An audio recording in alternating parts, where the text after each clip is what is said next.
안녕하십니까. MBS 초대석의 임정빈입니다. 우리 농업에 대한 뿌리 깊은 편견 중 하나가 농업은 쇠퇴적인 사형산업으로 경쟁이나 혁신 같은 단어와는 그리 어울리지 않는다고 생각하는 것입니다. 그러나 지금 농업계가 겪고 있는 생산성 정체와 FTA 이후 맹렬한 기세로 우리 식탁을 바꿔놓고 있는 수입 농산물을 생각한다면 농업만큼 혁신이 절실한 분야가 없음을 실감할 수 있습니다. 오늘 이 시간에는 식품산업 분야 최고 전문가로 뽑히는 이정희 중앙대 교수님을 모시고 농업과 식품산업의 동반 성장을 위한 방향성과 과제에 대해 함께 이야기 나눠보도록 하겠습니다.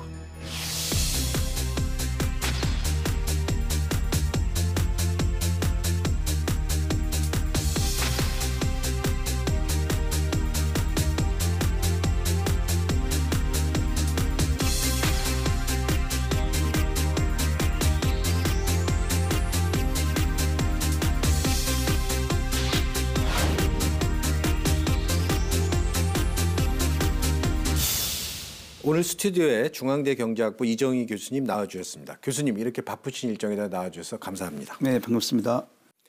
본격적인 농산물 시장 개방 이후에 위축된 우리 농업의 활력을 회복하기 위한 해결책의 하나로 식품 산업이 거론될 정도로 그 중요성이 날로 커지고 있는데요. 정작 사실 농업인들은 농업과 식품 산업이 얼마나 밀접한 영향을 주고받는지 인식하지 못하는 경우도 많은 듯합니다.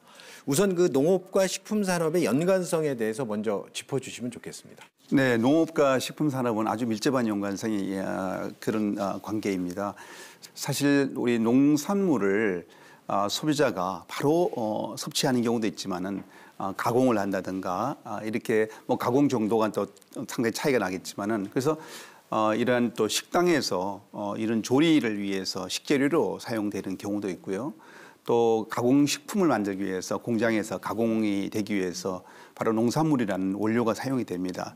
그러니까 이제 갈수록 지금 소비자들이 직접 섭취하는 양보다도 점점 이러한 조리라든가 가공으로 쓰이는 이제 양이 많아지고 있기 때문에 사실 어떻게 보면은 수요를 좀 더 키워간다는 측면에서 봤을 때 소비자가 직접 섭취를 많이 하게 하는 방법도 있겠지만은 이러한 다양한 가공이라든가 이러한 조리를 통해서 소비자들이 소비자들이 원하는 이러한 상품화 된다 그러면은 이런 원료로서의 농산물이 더 많이 활용될 수 있지 않을까. 그러면서 하나의 이러한 식품이라든가 외식 이런 분야가 농산물이 사용되는 하나의 또 시장으로 자리 잡기 때문에 그런 면에서 식품 산업하고 농업하고는 밀접한 관계가 있다 이렇게 말씀드릴 수 있겠습니다. 그래서 제가 알기로 정부에서도 이 농업과 식품 산업을 서로 연계하는 정책들을 한번 해보려고 한 게 좀 오래된 것 같은데요. 그런 어떤 정책의 연역이라 그럴까요? 그거에 대해서 좀 설명해 주시면 좋겠습니다. 네, 사실 정부가 정책적으로 가공식품 또 산지 가공 이런 분야에 이제 정책적인 어떤 그러한 제도화하기 시작한 것은 1993년도에 그때 이제 산지 가공 육성이라는 이러한 정책들이 시작이 됐습니다. 그러니까 농산물을 그냥 이 원물 형태로 그냥 파는 것만 하지 말고 산지에서 좀 가공을 해서 부가가치를 높이자 이렇게 해서 이제 시작된 정책이 93년도에 시작이 됐고요. 그러다가 이제 2008년도에 그동안의 농림부 이름이 바뀌죠. 그때부터 이제 지금의 전체적 이름을 붙여서 농림축산식품으로 바뀌었습니다. 네. 그래서 그때 그 식품산업진흥법도 만들어지고요. 이렇게 해서 정부가 그동안에 이제 이러한 90년대부터 시작이 돼서 2000년대에 들어와서 좀 더 본격적으로 드디어 또 식품산업육성법도 만들고 지금은 사실 농식품부가 식품에 대한 어떤 그런 강조를 많이 하고 있고 뭐 시대적으로 보더라도 소비자들이 이제는 뭐 다양한 방법으로 이런 농산물을 섭취하고 있기 때문에 이제 예전 같은 방식보다는 새로운 어떤 방식을 자꾸 찾아야 된다는 측면에서 식품이라는 측면은 정책적 중요도는 커지고 있다. 이렇게 볼 수 있습니다. 그렇군요. 그리고 또 그렇게 이제 농업을 이 식품 산업과 연계해야 된다 이런 필요성이나 중요성을 강조하는 거에는 식품 산업 규모 자체가 굉장히 농업보다 훨씬 크게 성장하는 게 있을 것 같은데요. 그 상황이 어떤가요? 네, 지금 뭐 농업이 그동안의 성장 속도가 조금 더 느렸죠. 아무래도 이제 농업 분야라는 어떤 그동안의 우리나라의 산업 구조적인 어떤 변화를 보게 되면은 뭐 초기 개발 단계, 경제 개발 단계에서 볼 때는 산업에서 가장 큰 비중이 사실은 농업이었습니다. 그런데 이제 다른 이제 이 첨단 산업들이 이제 점점 커지면서 상대적으로 농업은 위축될 수밖에 없었고요. 그러나 이 식품 산업은 꾸준하게 성장을 해왔다. 특히 식품 산업도 보면은 넓게 보면은 식품 산업 안에 가공 산업이 있고 또 외식 산업이 있습니다.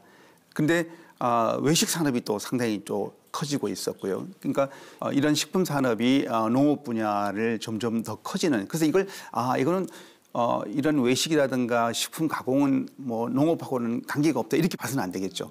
이것은 같은 산업의 테두리 안에서 봐야 된다. 크게 보면은 그런 면에서 봤기 때문에 식품 산업이 커지고 있는 것을 농업은 잘 또 활용할 수 있어야 되지 않을까 이렇게 생각합니다. 그런데 그럼 식품 산업이 식품 제조업이든 외식이든 이런 것들이 이렇게 커져가는 큰 뭐 다른 이유는 있나요? 사실 이제 소득 수준이 높아지게 되면은 소비자들이 식품을 단순하게 어떻게 보면은 그냥 하나의 그냥 에너지원으로 배를 채우기 위해서 이런 시대는 이제 지나갔죠. 어떻게 하면 이제 좀 더 맛있게 먹고 좀 더 색다른 어떤 음식을 먹고 싶고 또 재미있게 먹고 싶고 이렇게 하기 때문에 단순하게 그냥 농산물을 팔아서 그런 이 소비자들의 욕구를 충족시켜 주기에는 역부족이죠.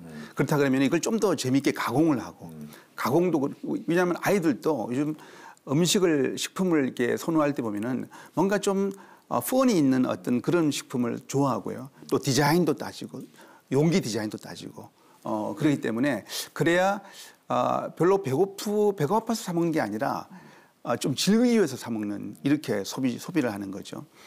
이렇기 때문에 이제 식품 산업이 다양한 어떤 그런 소비자들의 욕구의 변화에 대해서 이러한 요구에 충족하기 위해서 발전하고 있고 또 한편에서는 그만큼 더 다양한 어떤 외식 서비스 그다음에 가공에서 기술도 많이 발달하고 있다 이렇게 볼 수 있겠습니다. 요즘은 또 푸드테크 그래서 푸드의 테크놀로지가 또 연결돼서 첨단 산업도 식품하고 지금 이제 융합이 일어나고 있는 거기 때문에 이런 면에서 식품 산업은 그동안 쭉 성장해왔고 앞으로도 그런 면에서 성장 가능성은 크다 이렇게 볼 수 있겠습니다. 그렇군요. 그래서 식품 산업은 경제 발전과 소득이 증가하면서 커지고 있고 또 앞으로 더 커질 전망이 있다고 말씀하셨는데요. 그래서 아마 농업 분야에서 기대감이 큰 것 같은데 근데 생각보다 이 농업과 식품 산업의 연계가 좀 이렇게 피부로 안 느껴지는 게 아마도 이 국산 농산물을 원료로 식품 가공 산업이든 외식 산업에서 생각보다 많이 쓰지 않아서 그런 것 같은데요. 그 현황은 어떤가요? 농식품부가 식품 정책을 안고 가는 이유는 농업과의 연계 효과가 크기 때문에 이렇게 이제 가고 있는데 이 성과가 사실은 기대했던 만큼 많이 나타나지가 못하는 문제가 있는 거죠. 그러니까 식품 산업이 커지면은 여기에 비례해서 우리나라 농업도 같이 성장을 해줄 수 있어야 되는데 그러려면은 우리나라 국산 농산물이 외식이라든가 가공에 많이 활용될 수 있어야 된다는 거죠. 그런데 이제 아쉽게도 그런 부분에 대해서는 좀 물론 예전보다는 조금 성장한다고 그러지만은 여전히 기대만큼 충족이 안 되는 이런 부분이 있습니다. 이것은 아무래도 가격 예를 들어서 가공이라든가 외식 업체 입장에 봤을 때는 이런 비용을 고려해서 가능하면 좀 싼 원료를 사용할 수밖에 없는 이러다 보니까 우리 국산 농산물을 사용하는 데 한계도 있다. 그래서 우리나라에 지금 현재 뭐 통계 알려진 것만 보게 되면은 이제 한 30% 정도가 좀 넘는 이 정도의 그 우리나라 제조 분야에서 국산 농산물 원료가 사용된다고 알려지고 있는데요. 근데 이제 이게 단순하게 가격만이 아니라 또 대량 가공을 하는 경우는 원료가 또 대량으로 필요합니다.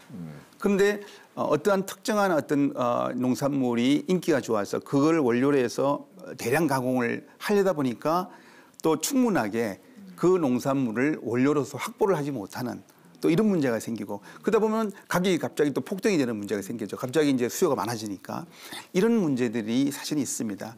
그래서 이제 이런 문제들을 정부가 앞으로 정책적으로 어떻게 또 풀어나가야 될 건가 이 고민이 그래야만이 농업과 식품 산업이 이런 연계 효과가 기대만큼 좀 이루어지지 않을까 이렇게 봅니다. 그럼 그게 또 최근에 이제 농식품부가 되면서 농산물 수출이라고 안 하고 농식품 수출이라고 하면서 또 이 수출 분야도 사실 속 내용을 보니까 그렇더라고요. 그러니까 농산물 수출이 작년도에 한 69억 불, 농식품 수출이 69억 불이라고 큰 돈이잖아요. 근데 그 중에 뭐 70% 이상이 가공식품이라고 그러고 그러다 보니까 또 가공식품에 국산 원료가 많이 안 들어가다 보니까 그게 실질적으로 농가 소득과는 잘 연결 안 되고 뭐 이런 문제도 그 똑같은 문제라고 볼 수 있나요? 네, 그렇습니다. 사실 식품 정책의 성과 중에 하나가 수출 부분이 있을 텐데요. 우리 사위원님 말씀하신 것처럼 작년에 69억 불, 올해 목표를 77억 불로 77억 잡은 것으로 알고 있습니다. 근데 이제 이게 이 좀 거슬러 올라가게 되면은 85억 불 이때까지도 올라갔던 전이 있었고 이게 이제 수출이 좀 떨어졌다가 다시 조금 올라가는. 그래도 지금 작년에 중국의 수출이 어려웠고 여러 가지를 고려한다 그러면은 농식품 수출이 상당히 선방을 했다.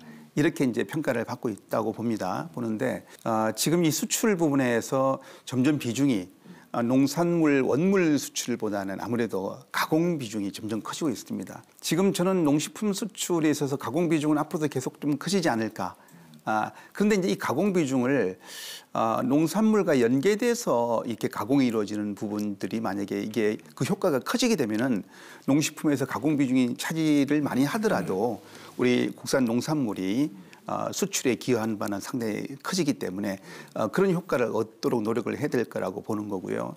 그 지금 글로벌 시장을 보게 되면은 아무래도 요즘 이제 한류 바람들이 많이 불어서 코리아 푸드에 대한 어떤 그런 사실 수요, 기대감들이 높은 건 사실입니다. 저는 앞으로 이게 한국 이 브랜드 어떤 코리아 브랜드 인지도가 상당히 높아졌기 때문에 저는 앞으로 그런 수출 상당히 이 가능성은 좋다고 보고요. 단지 하나 이제 우리 농산물하고 어떻게 연계를 좀 더 강화를 시켜서 농업이 더 효과를 볼 수 있는 이런 어떤 정책적인 노력이 좀 더 필요해 보인다라고 볼 수 있겠습니다.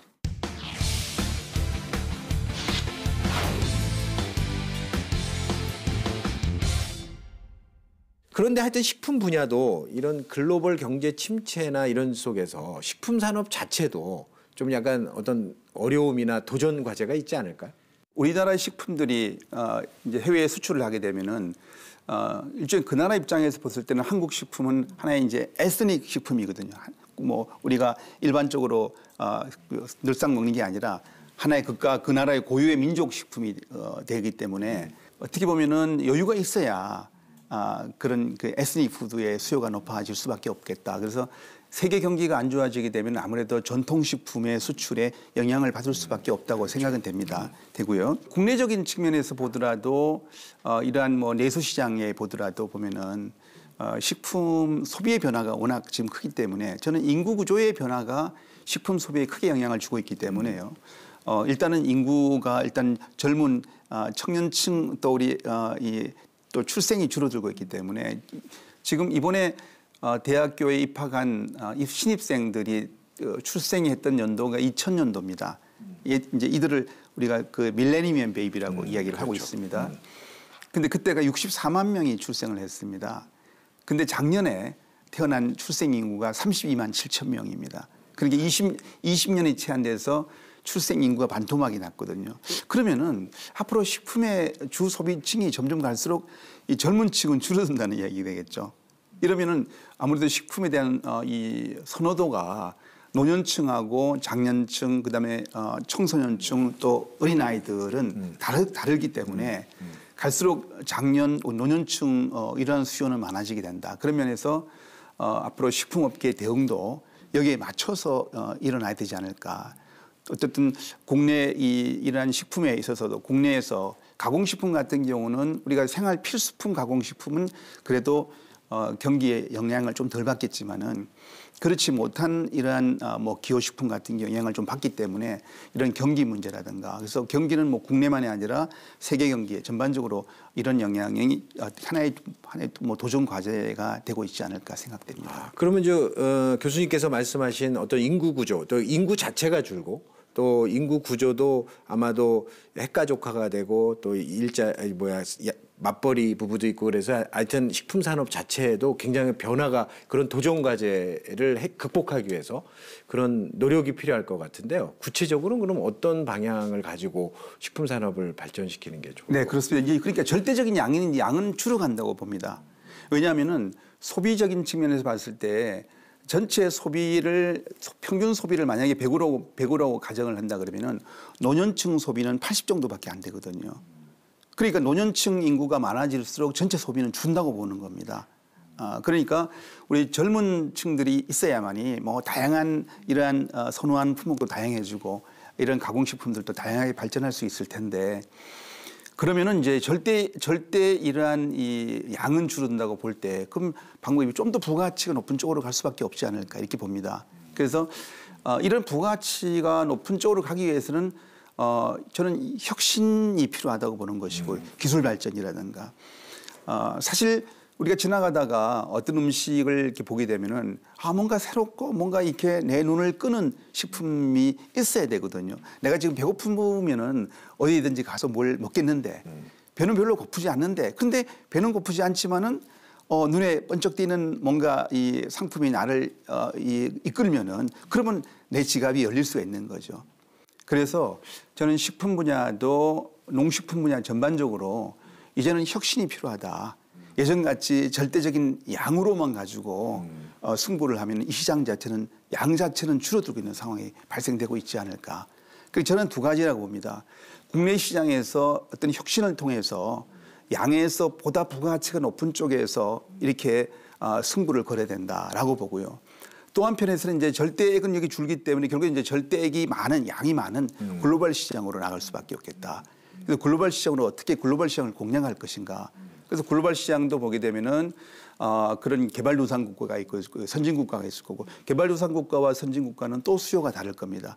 그래서 그런 측면을 잘 고려해서 식품 산업의 앞으로의 어떤 그런 이런 변화에 대응할 수 있는 이건 정책적으로 혹은 기업의 전략적으로 이런 측면에서 좀 준비가 필요하다고 봅니다. 예. 그럼 하여튼 농업이 또 발전하려면 그런 식품 산업이 앞서도 말씀하시고 또 저도 말하는 것처럼 이게 발전해야 되는데 그 혁신에서 가장 중요한 게 어떤 게 있을까요? 혁신이 뭐 말은 쉬운데 어떤 방식에 또 무엇이 중요하고 뭐 어떤 요인이 이런 말씀을 저는 혁신에서 저는 세 가지를 꼽고 싶습니다. 혁신에서 저는 이제 힘을 갖자고 이야기를 하고 싶은데 힘 HIM입니다.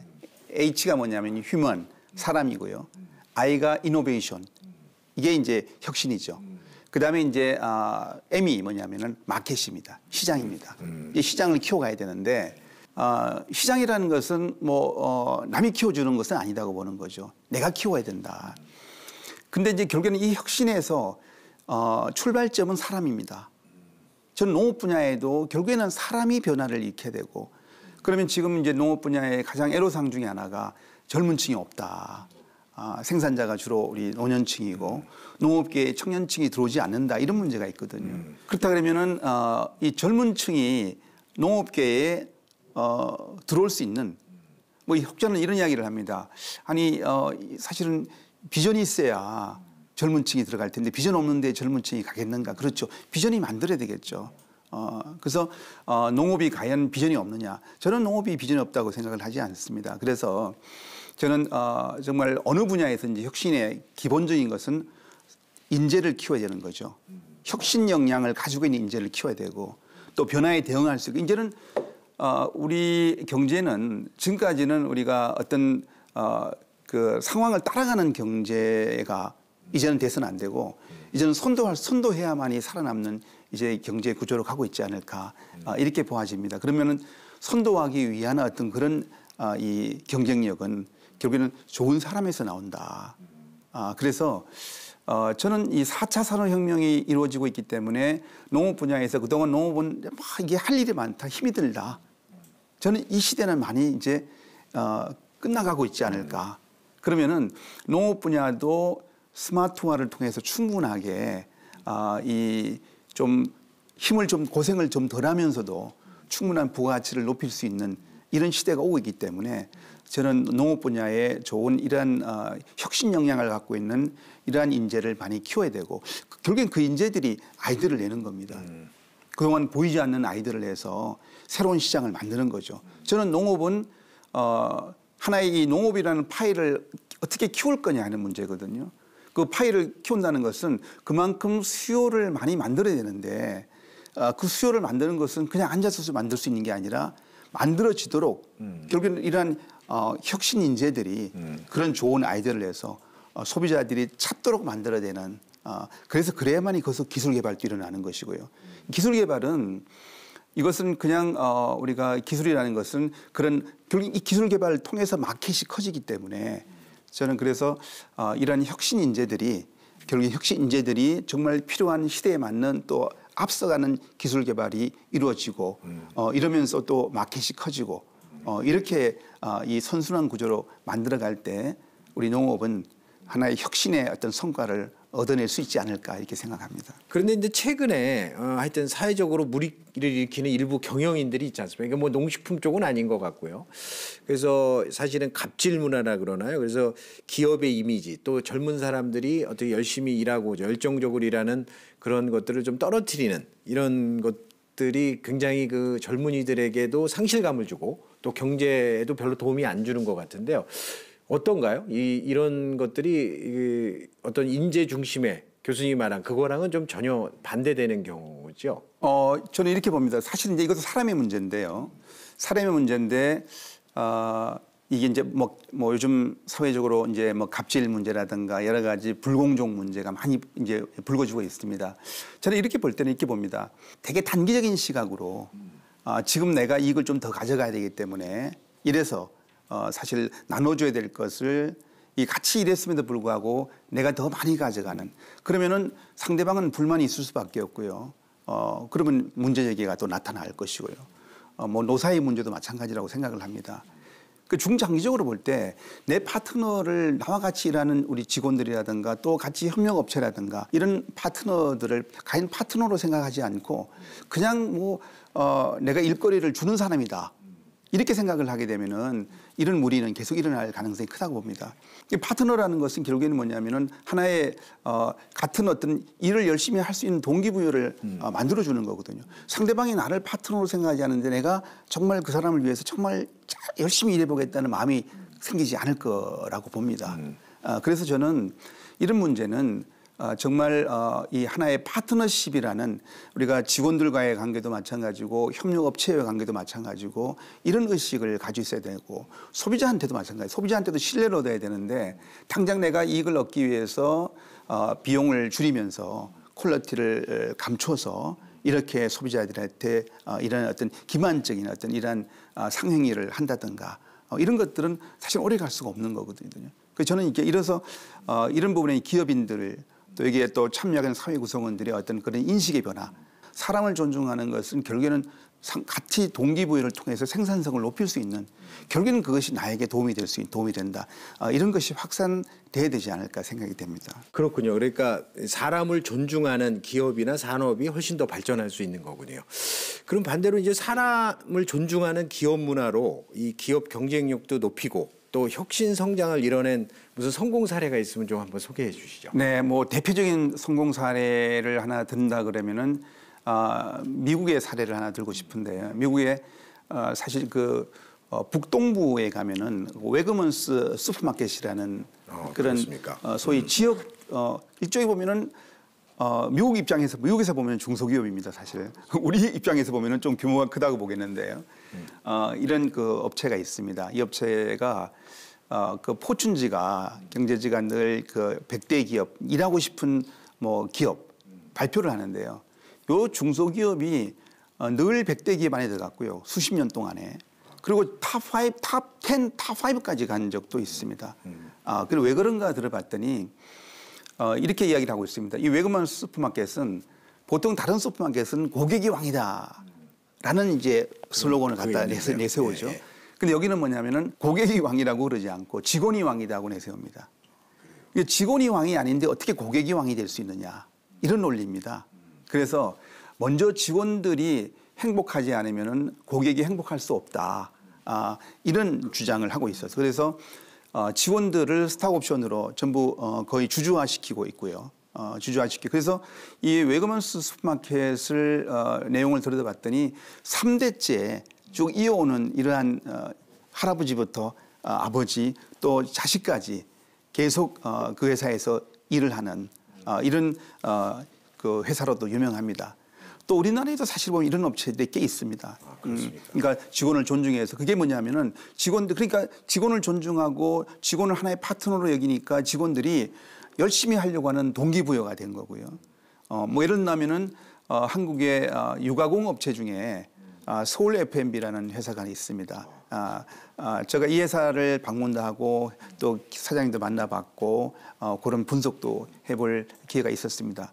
근데 지금 한 1,000억 정도 매출 규모가 되고 있는 회사입니다. 강원도에 있는 회사인데요.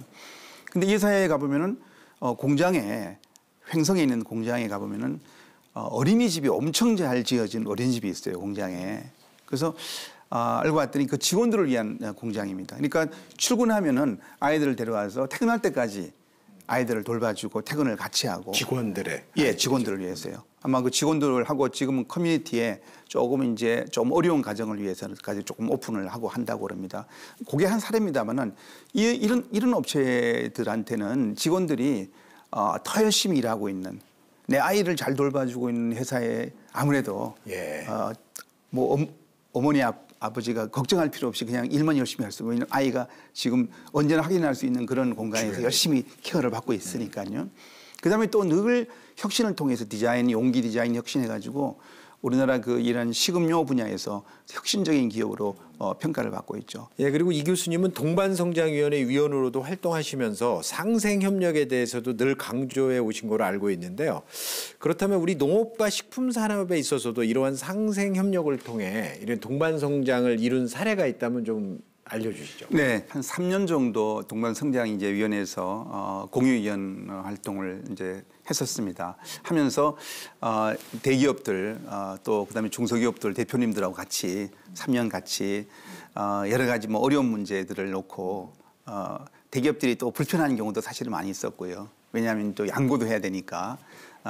그런데 식품과 농업 분야의 동반성장의 여지는 상당히 많이 있다고 봅니다. 왜냐하면은 식품업계에 우리 대기업들이 많이 있습니다. 이 대기업들은 상당히 마케팅력도 갖고 있고 기술력도 갖고 있거든요. 근데 이런 마케팅력, 기술력을 우리 농업 분야가 이제 마케팅력, 기술력이 좀 아무래도 좀 떨어진다. 그럼 그런 부분들이 이거 그냥 퍼주고 도와주는 이런 게 아니고 이게 같이 윈윈할 수 있는 길을 찾아볼 수 있다는 거죠. 뭐 그래서 하나의 대표적인 사례는 이미 좀 알려져 있습니다만은 농심이 이 수미칡 감자를 개발했습니다. 감자 종자의 이름이 우리나라의 종자가 다 수미종입니다. 그래서 근데 문제는 우리나라의 그 종자는 이 튀기는 게 안 되죠. 그래서 프렌치 프라이용 감자가 안 되는 겁니다. 이게 다 우리나라 프렌치용 감자는 다 수입을 하고 칩도 마찬가지죠. 감자칩 같은 경우도.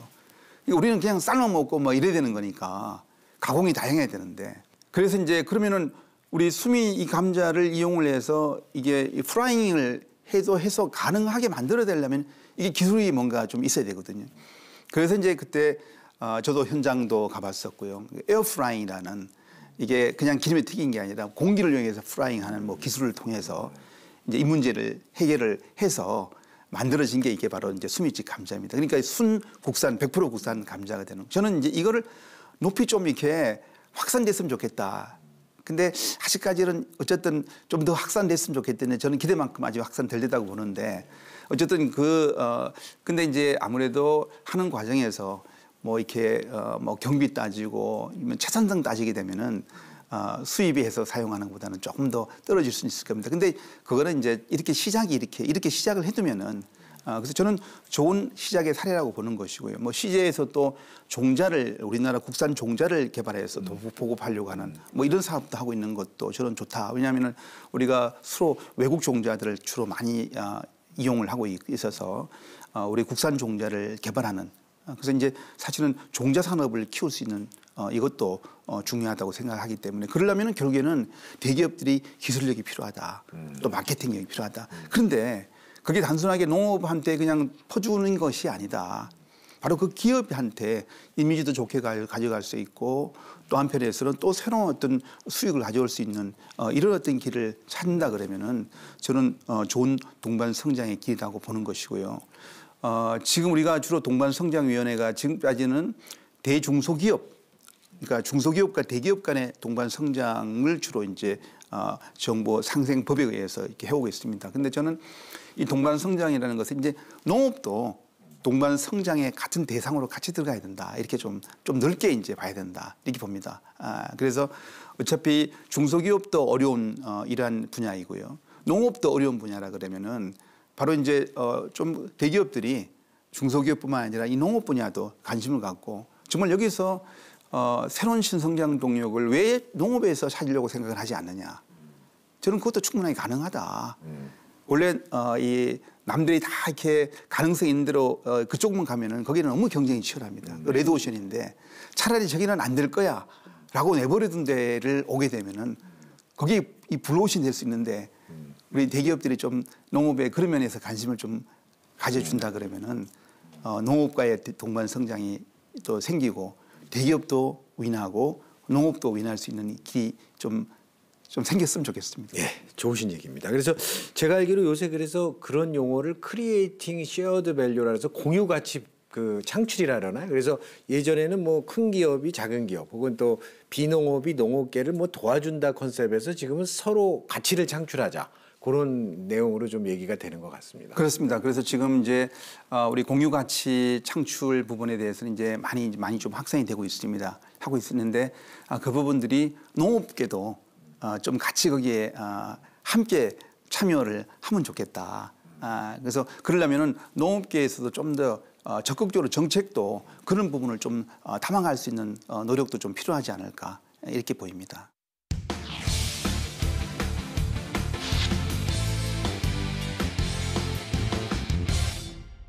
우리가 혁신성장 이런 얘기를 할 때 보면 늘 따라다니는 단어가 규제개혁인 것 같습니다. 그래서 선생님이 또 규제개혁에 대해서도 좀 전문가시기 때문에 우리 농업과 식품산업의 어떤 생산성 증진 또 동반성장 또 혁신적인 성장을 위해서 규제개혁이 필요할 것 같은데요. 그럼 필요한 이유와 또 그런 것들이 일반적으로 어디 사례가 있을까요? 네, 지금 규제개혁은 정부가 뭐 어느 정부에서나 이 규제개혁을 가장 앞세우고 있습니다. 그런데 그 앞세우고 있음에도 불구하고 또 가장 성과가 또 많이 안 나는 데가 규제개혁 분야입니다. 안타까운 일입니다, 사실.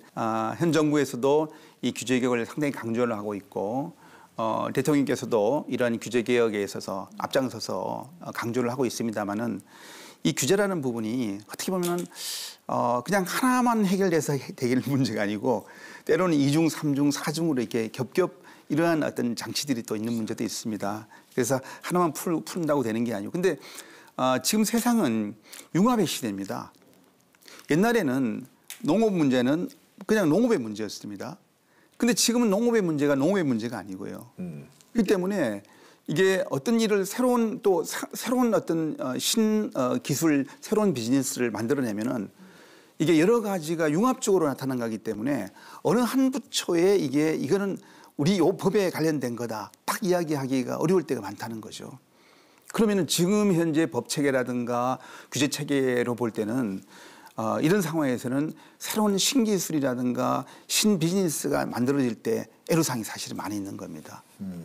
그래서 정부가 올 1월부터는 이제 규제 샌드박스라는 제도를 도입을 해서 일단 새로운 신비즈니스, 신기술은 일단은 일정한 기간은 그냥 규제 프리로 해보고 문제 생기면 그때 규제를 하겠다. 뭐 이런 것을 이제 정책적으로 내세우고 있습니다. 저는 뭐 상당히 바람직한 방향이고 잘 이루어지기를 바라는 마음인데 농업 분야도 저는 농업 분야는 이제 이제는 단순한 그냥 먹거리 정도가 아니다. 농산물 원료를 가지고 이제는 건강식품도 만들고요. 이제 약품의 원료도 사용되기 때문에 이게 단순한 뭐 이 식품위생법에만 연결되는 문제가 아니고 약사법에도 연결되는 문제고요. 근데 이거는 농업을 떠나 있는 법들이거든요. 이거 농식품부로서는 해결하기 어려운 문제죠. 그래서 이런 문제를 자꾸 문제를 내놓고 그러면 이게 이제 범정부 차원에서 이건 해결을 해야 되는 문제라고 봅니다. 그러려면은 그 부처에서 이런 혁신 대상 이렇게 이런 부분들을 자꾸 찾아내서 일단은 도마 위에 올려놔야 된다고 저는 생각을 합니다. 그래야만이 이 문제를 그럼 어떻게 풀어갈까? 그래야 이 혁신이 가능해진다. 그런 면에서 이 규제 개혁은 지금 아마 농업 분야에는 오래 전통적인 규제가 많이 있을 겁니다. 뭐 농지법부터 시작해서 많은 있기 때문에 이런 법들이 우리 시대적인 변화에 대해서 과연 이런 법들을 어떻게 한번 재정비해야 될 건가? 이것도 한번 논의가 필요한 거고요. 그래서 뭐 법이라는 것은 또 규제라는 것을 만들어지면은 원래 잘 속성상 또 이 잘 없어지기가 어려운 이런 속성이 있습니다. 그렇기 때문에 규제는 줄어들지가 않고 늘 수밖에 없는 게 10개가 만들어지면은 이제 10개가 없어져야 되는데 한 두세 개밖에 안 없어지고 그러니까 규제 숫자는 많아질 수밖에 없는. 그러니까 어느 새로운 이런 이야기를 들었습니다.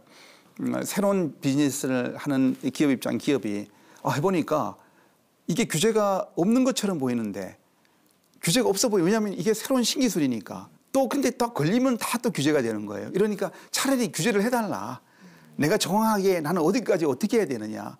이런 아이러니한 것도 있습니다. 그래서 저는 앞으로 농업에 있어서의 혁신 부분에서는 이 규제 개혁은 이거는 뭐 뒤따를 수밖에 없고 또 규제 개혁이 앞서가야 혁신이 일어난다. 왜냐하면 규제가 있기 때문에 나는 별로 아이디어를 안 내는 거죠. 해봐야 저 규제 때문에 안 되니까.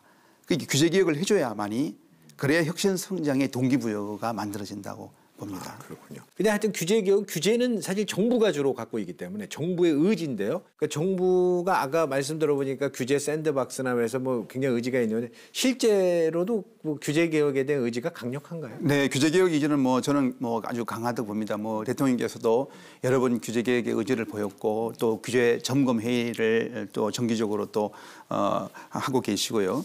그다음에 이제 우리 그 규제개혁위원회에서도 이런 뭐 규제 개혁 관련된 여러 가지 이제 심의도 하지만은 규제가 그냥 쉽게 생기지 않도록 충분하게 규제를 심의해서 이 규제가 뭐 실효성이 혹시 없다 그러면은 그런 규제가 또 생기지 않도록 한다든가 이런 장치들이 있습니다.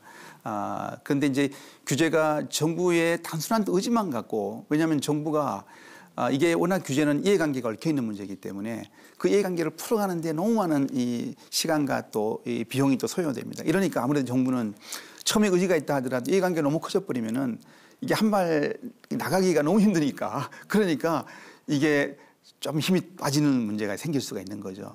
그래서 어쨌든 이 규제 개혁이라는 문제는 우리 혁신 성장에 위해서는 이거는 뭐 저는 선제적으로 좀 이루어져야 되는 부분이 있다. 이런 부분이기 때문에 지금 농업도 농식품부도 지금 규제 자체 규제개혁위원회에서 또 거기에서 많은 규제를 또 뭐 발굴하고 하는 것으로 알고 있습니다.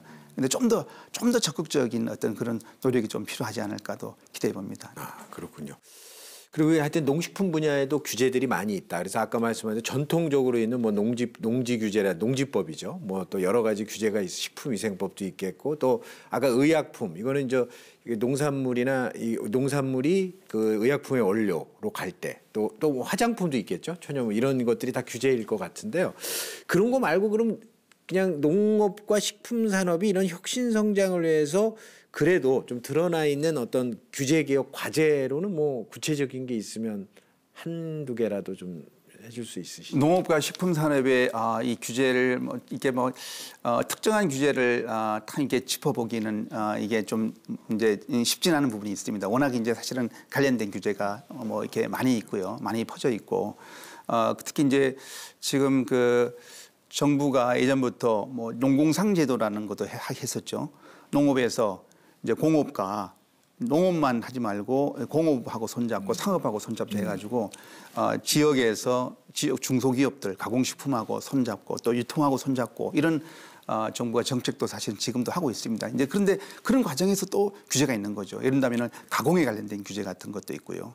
또 외식 같은 경우는 또 여기도 외식 분야이기 때문에 이 식품 위생이라든가 여러 가지 분야에서 또 영향을 또 받을 수밖에 없고 이렇기 때문에 이런 부분에 있어서 정부가 이게 지금 식품 관련된 부분은 농식품부가 이 규제법을 갖고 있는 게 아니고 식약처라든가 다른 부처가 사실은 많이 갖고 있죠.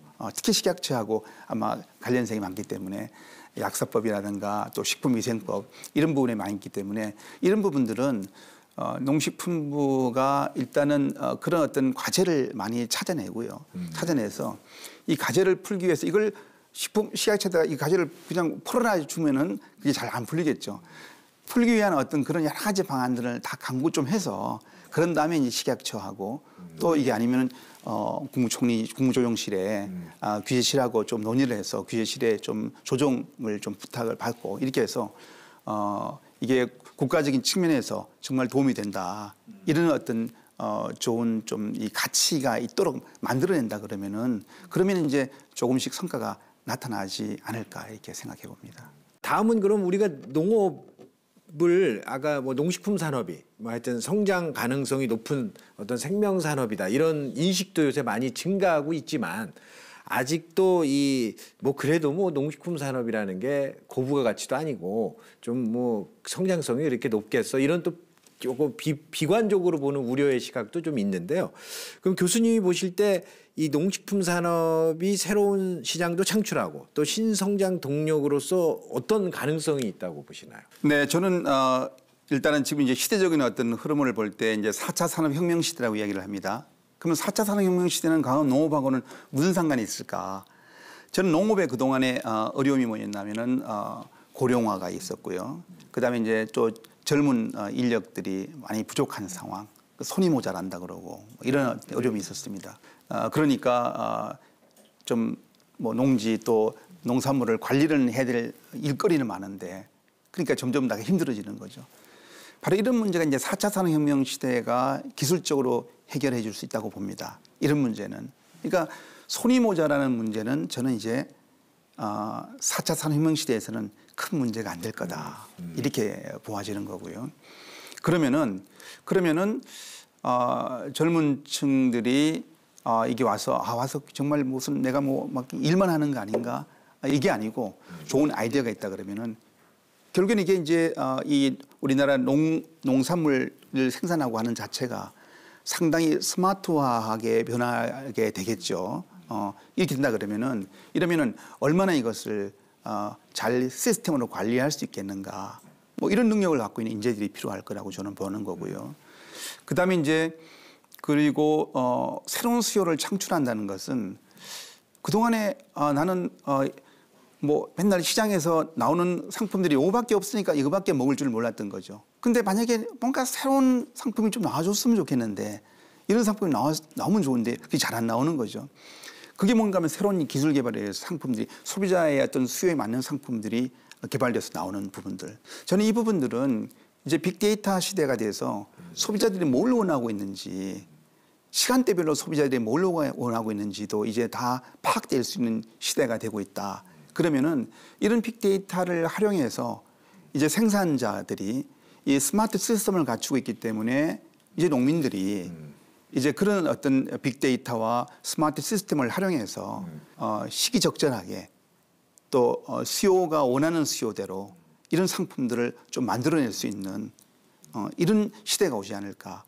그러면은 이 농업을 과연 이게 낙후된 지역 산업이고 여기는 뭐 전혀 앞으로 부가가치가 이 시대적인 뒤처져 있는 산업이라고 그럴 수 있겠는가. 사실 뭐 이 워런 버핏도 뭐 이 우리 농업에 대한 이야기도 뭐 좀 했었고 또 일본에서도 보니까 뭐 노무라 증권이라 이런 증권회사들이 미래 투자 어떤 유망 쪽으로 농업 쪽을 이게 평가를 하고 있습니다. 이런 거 볼 때 저는 농업은 충분한 그런 부가가치를 높일 수, 저는 한국의 농업의 미래는 결국에는 그런 부가가치를 높일 수 있는 길을 만들어야 되는 게 아닌가. 저는 충분히 우리나라의 ICT란 이런 것이 많이 발달됐기 때문에 이걸 어떻게 농업하고 연계시킬 수 있는 분야.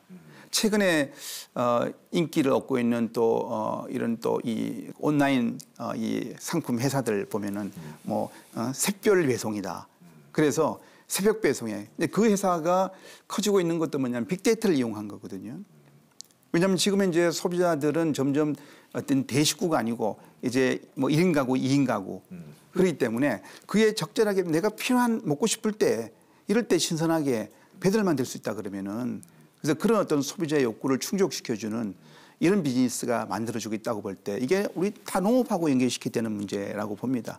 그래서 저는 그런 면에서 우리 농업에 이게 낙후된 분야이기 때문에 이 생명산업은 상당히 고부 가치로 갈 수 있는 여지가 많고 과연 우리가 먹는 자체도 이게 내가 약을 먹는지 음식을 먹는지 아마 구분이 안 되는 시대가 오지 않을까 하는 생각도 해봅니다. 그렇군요. 그리고 또 하나 이제 정책적으로 앞서도 말씀하셨지만 이제 식품 분야가 농림부로 들어오면서 농업과 식품이 이렇게 서로 연계해서 그 성장하는 이런 노력들을 해온 뭐 정책적 지원도 있고 여러 가지가 있지 않았겠습니까? 근데 그런 것들이 이제 단발성으로 끝나지 않으려면 어떤 꾸준한 노력이 필요할까요? 저는 이제 농식품부에서도 이 식품 산업이 사실 농식품부에서 식품 산업의 어떤 그런 연관 효과들이 기대만큼 조금 이제 못 미치는 부분들 때문에 이게 이 식품 산업이 농업 분야하고 연계가 참 어렵다 정책적으로 아마 이런 부분이 사실은 좀 있었어요. 아마 가장 좀 애로사항이 아니었을까 생각됩니다. 그렇다고 해서 농업 쪽에서 식품은 이게 우리 농업 분야가 이끌어가기는 이게 좀 힘든 쪽이 아닌가 이렇게 생각해서는 안 된다. 저는 이거는 시간을 많이 필요로 하는 거라고 봅니다. 지금 농식품부가 식품을 본격적으로 정책으로 가져온 지가 이제 10년이 이제 넘었죠. 2008년도부터 이제 시작이 됐고 농식품부의 식품정책국도 생기고 10년 정도 됐는데요. 저는 앞으로 이 10년의 어려움이 앞으로 좀 더 거기에 대한 어떤 가치 인식을 더 함께 좀 가치 인식이 돼야 되지 않을까 이렇게 해서 새로운 수요를 창출하고 농업이라는 이러한 이 시장의 파이를 키워가는 이런 식품 산업 여기서 나는 융합이라는 측면을 더 강조를 해서 저는 이런 융합적인 정책에 이런 마인드가 좀 더 많이 만들어져서 그동안 어려웠지만은 쉬운 정책이라면은 뭐 누구나 갈 수 있는 거지만 이 어려운 정책에서 성과를 앞으로 좀 낼 수 있으면 좋겠다는 생각을 해봅니다. 그래서 하여튼 4차 혁명의 시대 또 이렇게 빠르게 세계 경제가 변화가고 있는 시대에서 아마도 모든 산업들이 도전과 혁신이 아마 키워드로 대두되고 있는 것 같은데 물론 그것이 이제 생존을 위한 어떤 노력이 되겠죠. 그래서 우리 농업도 예외가 아닐 것 같은데요. 우리 농업인들에게도 뭐 어떤 노력이 필요하다. 왜냐하면 식품 산업이든 천연물 의약품이든 화장품 이런 데도 뭐 그 니즈에 부합이 돼야 되지 않겠습니까? 그런 뭐 노력할 사항이 있으면 좀 한마디 해주시죠. 세계 경영에 있어서의 가장 이 키워드가 뭐냐면 요즘 엔트레프레너십입니다. 기업가 정신입니다. 그래서 이 기업가 정신이라는 것은 한마디로 도전 혁신입니다. 도전 혁신. 또 하나가 뭐냐면 사람 중심 기업가 정신이다.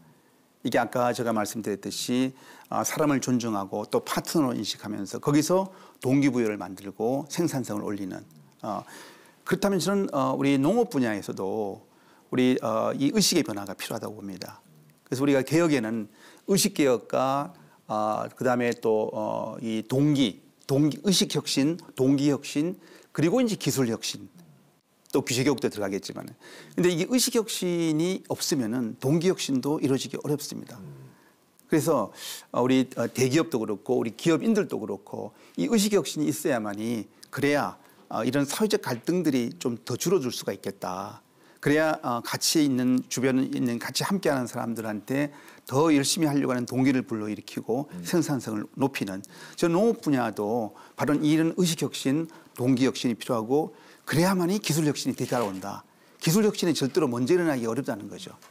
그래서 그런 동기혁신, 이런 의식혁신, 동기혁신이 우리 농업계에도 함께 이루어져서 이러한 변화에 잘 부응할 수 있으면 좋겠습니다. 예. 그럼 마지막으로 교수님께서는 이제 대학에서 교육과 연구도 열심히 하시면서 이 동반 성장, 또 규제 개혁, 또 공정거래 관련 이런 그 정책 자문위원회로서 굉장히 열심히 활동하고 계신데요. 마지막으로 오늘 함께해 주신 우리 시청자 여러분에게 한마디 해주시죠. 네, 뭐 세상은 워낙 빠르게 변화하고 있고요. 지금 예전에 우리 산업 혁명 시대에서 산업의 변화가 100년 만에 이루어진다 그러면은 지금 요즘 4차 산업혁명 시대에서 이런 디지털의 어떤 변화는 10년이 안 일어나게 보다도 짧게 이루어지고 있습니다.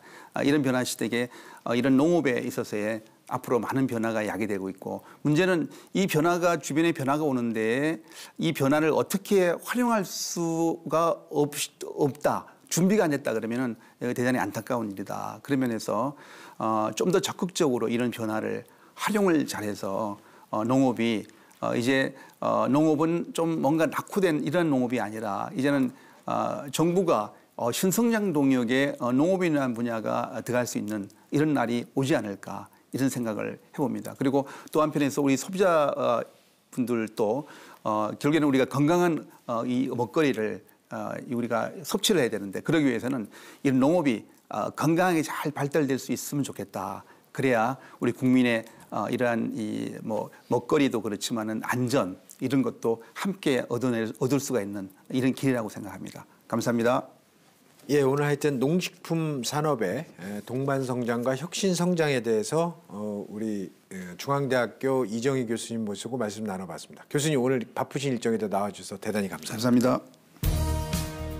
한국 농업이 성장하기 위해서는 우선 국산 농산물의 수요가 확대되고 시장이 커져야 합니다.